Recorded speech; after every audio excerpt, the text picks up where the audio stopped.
I'm going to put you in the front office with the Cleveland Browns. What are you doing with your quarterback? You mean like, what am I doing if I didn't have to answer to the owner?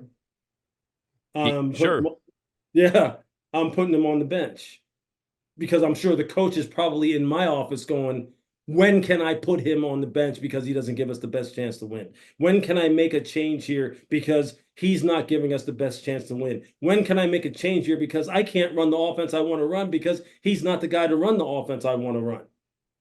So I'm sure I would be having that conversation going, okay, look, we understand, we understand what you're saying.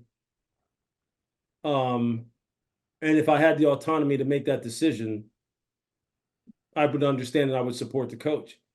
But they are in a situation where this is then this is the single like, and this isn't hyperbole either.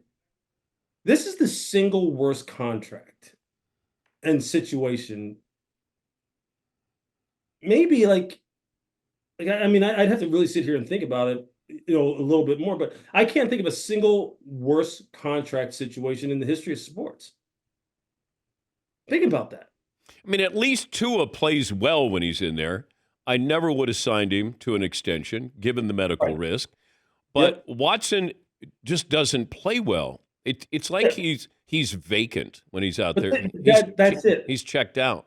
This is every like Tua. I mean, I get it. I get the risk, that they were taking down there in Miami, given his medical history. But it's everything that came with Deshaun that they knew of before they even signed him. And now on top of it, like the crap play that he's putting out there right now is just like the icing on the whole crap cake. It's just awful. The whole thing is awful. And I'm telling you, like it's one of those situations where you sit and I feel so bad for Cleveland because honestly, in my career, I mean, that's the place I identify with the most because it's where I was the longest and where really I learned football. Like I believe I know it right now. And to see them now, they're a very talented football team that now is becoming again one of those, one of those franchises where you just sitting there going, yeah, that's the Browns. But are they going to be sellers? Like I don't know what can you do? Myles Garrett, would you You mean sellers as far as like selling off some of their pieces? pieces? Yeah. Yeah, I mean nobody's going to take Deshaun. Right. I don't think so. I don't think that's what you would want to do. I really do think you could probably like you saw what Joe Flacco did with this football team a year ago.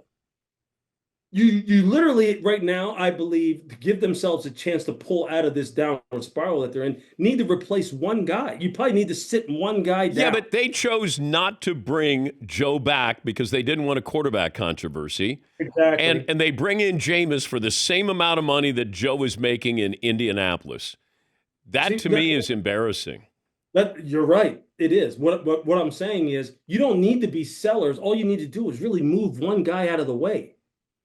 Move him over here, set him right next to Kevin Stefanski on the sideline, and you may see this whole football team turn around in terms of the way in which they play. But so that no, they Yeah. don't need to break everything up. They just need to make one change. But to make that one change would be admitting to the most colossal like mistake in the history of the NFL when it comes to contracts. And I don't know, is ownership willing to do that at this point?